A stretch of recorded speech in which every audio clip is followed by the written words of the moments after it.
Hello everyone, welcome to Only GPSC. Friends, Indian polity lecture સિરીઝમાં આજનો topic છે salient feature of the constitution. Last લેસનમાં આપણે બંધારણ કેવી રીતે બન્યું, મેકિંગ ઓફ ધ કોન્સ્ટિટ્યુશન જોઈ ગયા. આપણે આજે જોઈશું બંધારણની વિશેષતા. એટલે ભારતના બંધારણમાં એવું તો શું છે કે જે બીજા દેશના બંધારણ કરતાં જુદું તરી આવે છે. એવું કહેવાય છે કે ભારત દેશનું બંધારણ બનાવવા માટે આપણે જુદા જુદા બંધારણને સ્ટડી કર્યા છે અને એના પછી ભારત દેશનું બંધારણ બનાવવામાં આવ્યું છે.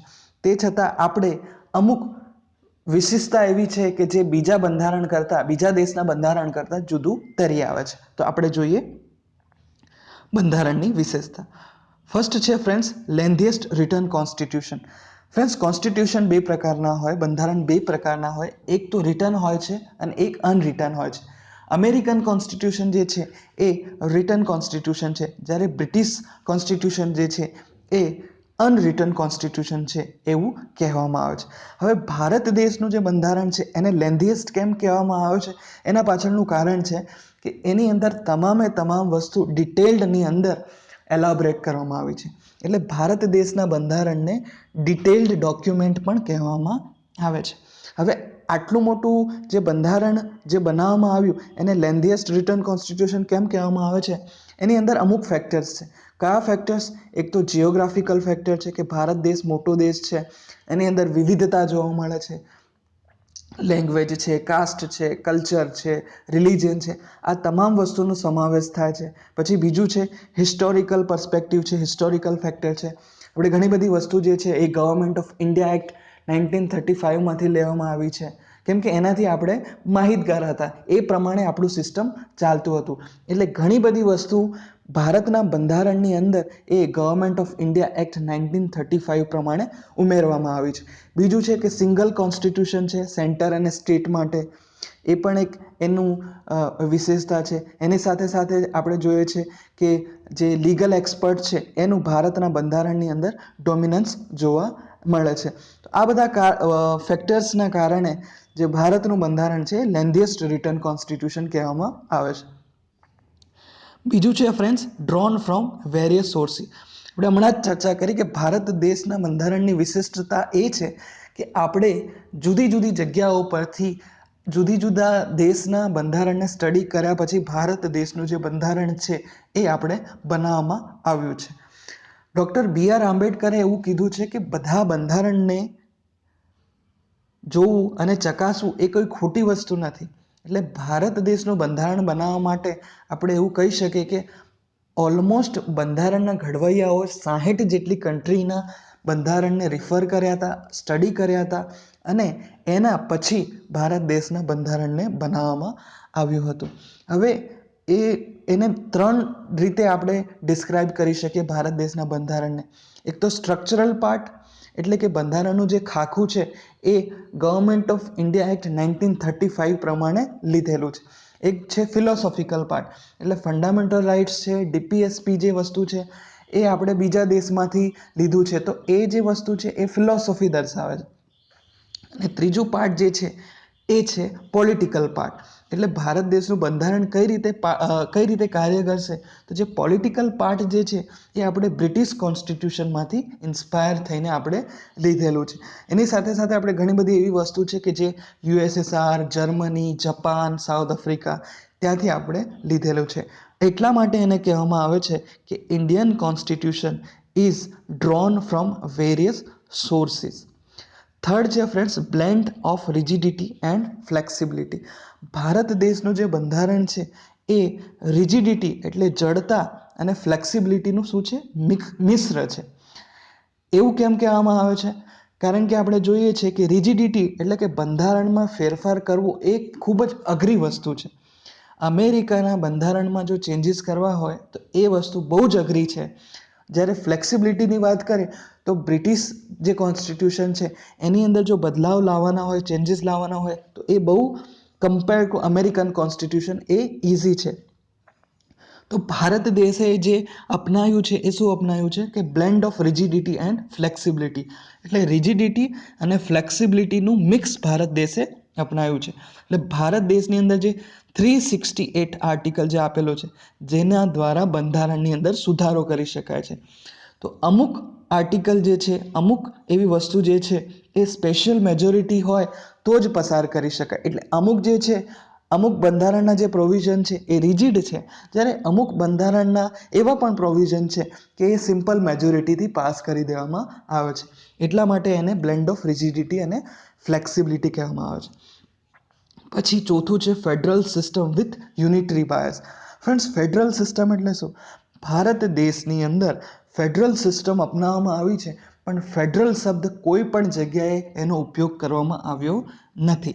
ફેડરલ સિસ્ટમ એટલે શું? કે એક ચોક્કસ સેન્ટર અને સ્ટેટના જે પાવર છે એને ડિફાઇન કરેલા હોય છે. જે રીતે આપણે જોઈએ છે કે ભારત દેશની અંદર સેપરેશન ઓફ પાવર છે. સેન્ટરની અંદર અમુક લિસ્ટ છે એની અંદર કાયદા બનાવે છે અને સ્ટેટ જે છે એ અમુક કાયદા બનાવે છે.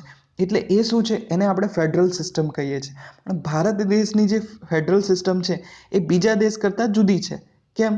કેમ કે ફેડરલ સિસ્ટમ તો છે પણ એ યુનિટરી બાયસ છે. એટલે ઘણા બધા મેટરની અંદર આપણને સેન્ટરનું ઇન્ફ્લુઅન્સ જોવા મળે. એવી કઈ કઈ વસ્તુ છે? તો ફોર એક્ઝામ્પલ આપણે ઇમરજન્સીની વાત કરી લઈએ તો ઇમરજન્સી જે છે એની અંદર સેન્ટરનું વધારે ઇન્ફ્લુઅન્સ હોય. એની સાથે સાથે આપણે જોઈએ છે કે સેન્ટરનું એક વ્યક્તિ જે છે ગવર્નર તરીકે સ્ટેટની અંદર કામ કરે છે. તો એ પણ આપણે શું કહેવાય છે કે ફેડરલ સિસ્ટમ તો છે પણ યુનિટરી બાયસ છે.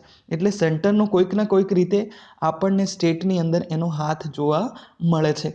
એટલા માટે એને એવું કહેવાય છે કે federal system with unitary bias. Fifth છે friends, parliamentary form of government. હવે પાર્લામેન્ટરી ફોર્મ ઓફ ગવર્મેન્ટ એટલે શું? આપણે જે પાર્લામેન્ટરી ફોર્મ જે અપનાવ્યું છે એ બ્રિટિશ મોડલ પ્રમાણે અપનાવ્યું છે. તે છતાં આપણા અમુક જે ચેન્જીસ ભારત દેશના બંધારણમાં જોવા મળે છે.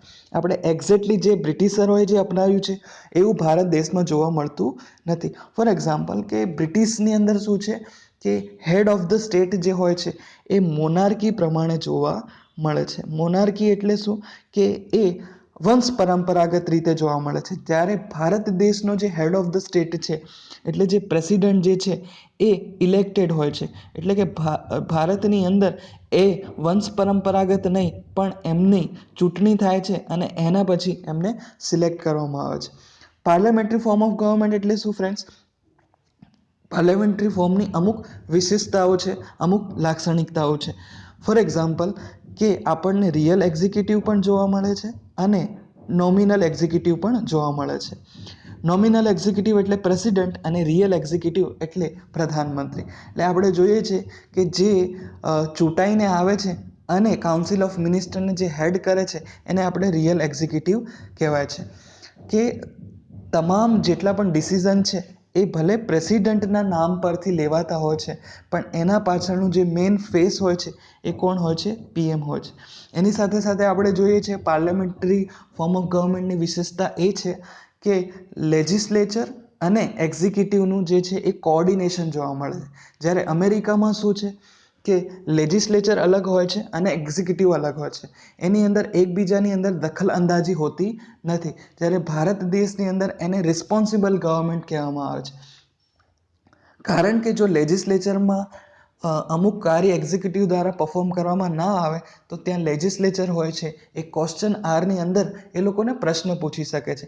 એટલા માટે જે પાર્લામેન્ટરી ફોર્મ ઓફ ગવર્મેન્ટ જે છે એ વધારે રિસ્પોન્સિબલ કહેવાય પ્રેસિડેન્શિયલ સિસ્ટમ કરતાં. પછી છે sixth friend, integrated and independent judiciary.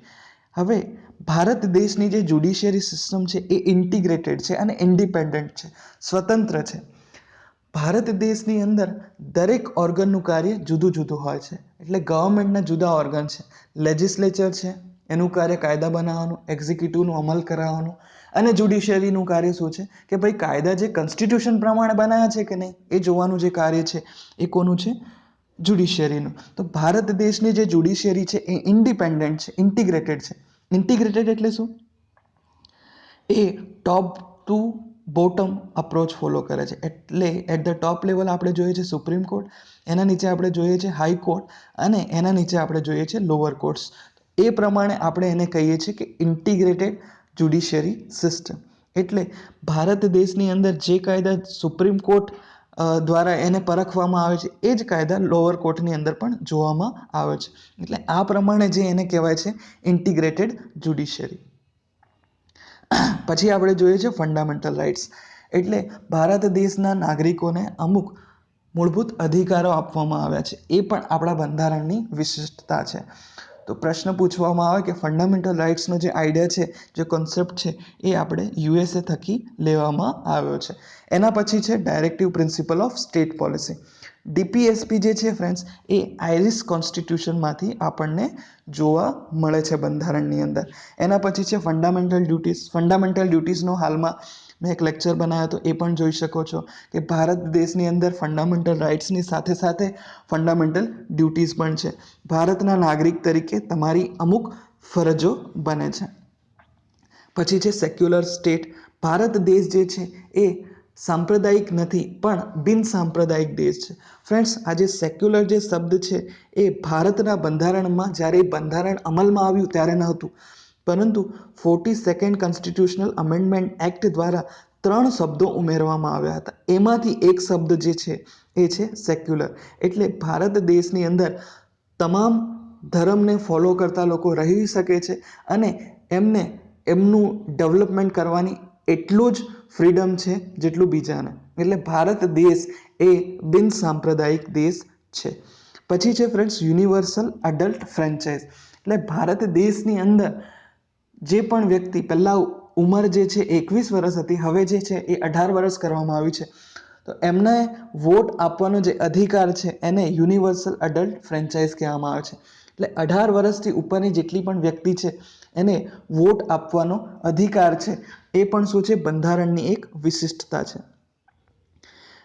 એના પછી છે સિંગલ સિટીઝનશીપ. એટલે ભારત દેશની અંદર આપણને સિંગલ સિટીઝનશીપ જોવા મળે છે. જ્યારે અમેરિકામાં કેવું છે? ફેડરલ સિટીઝનશીપ અને સ્ટેટ સિટીઝનશીપ. એટલે ત્યાં ડ્યુઅલ સિટીઝનશીપનો કન્સેપ્ટ છે. ઓકે, ફેડરલ સિટીઝનશીપ અલગ છે અને જે તે સ્ટેટની સિટીઝનશીપ અલગ છે. જ્યારે ભારત દેશની અંદર એક જ સિટીઝનશીપ છે. તમે ગુજરાતમાં રહેતા હો, મહારાષ્ટ્રમાં રહેતા હો કે રાજસ્થાનમાં રહેતા હો, તમારે જે સિટીઝનશીપ છે એ એક જ છે. એટલા માટે એ સિંગલ સિટીઝનશીપ એને કહેવામાં આવે છે. પછી છે ઇન્ડિપેન્ડન્ટ બોડીઝ. ભારત દેશની અંદર જે અમુક બોડીઝ જે છે એ સ્વતંત્ર છે. એમનું કાર્ય જે છે એ કાર્ય પ્રણાલી જે છે એ ડિફાઇન કરેલી છે. તો હવે ઇન્ડિપેન્ડન્ટ બોડીઝની અંદર કઈ કઈક એવી બોડીઝ છે જે સ્વતંત્ર બોડીઝ એવું કહેવામાં આવે છે. તો ઇલેક્શન કમિશન છે, યુપીએસસી છે, પછી કેગ છે. આ જે બોડીઝ જે છે, જે સત્તાઓ જે છે, બરાબર, એને ઇન્ડિપેન્ડન્ટ કહેવામાં આવે છે, સ્વતંત્ર કહેવામાં આવે છે. બંધારણમાં એનો ઉલ્લેખ આપણને જોવા મળે છે. એના પછી છે ઇમરજન્સી પ્રોવિઝન. ફ્રેન્ડ્સ, આપણે જાણીએ છીએ કે ભારત દેશની અંદર જો ઇમરજન્સી આવી જાય તો એના માટેના પણ પ્રોવિઝન એ ક્લિયરલી ડિફાઇન્ડ છે. ઇમરજન્સી ભારત દેશમાં ફ્રેન્ડ્સ 3 પ્રકારની છે. એક તો નેશનલ ઇમરજન્સી છે, એક ઇન્ટરનલ ઇમરજન્સી છે અને ફાઇનાન્શિયલ ઇમરજન્સી છે. ફાઇનાન્શિયલ ઇમરજન્સી જે છે એ આજ સુધી ભારત દેશમાં જોવા મળી નથી. તો આર્ટિકલ 352, 356 અને 360ની અંદર ઇમરજન્સીના પ્રોવિઝન જે છે એ આપેલા છે. એના પછી છે ફ્રેન્ડ્સ 3 ટાયર ગવર્મેન્ટ.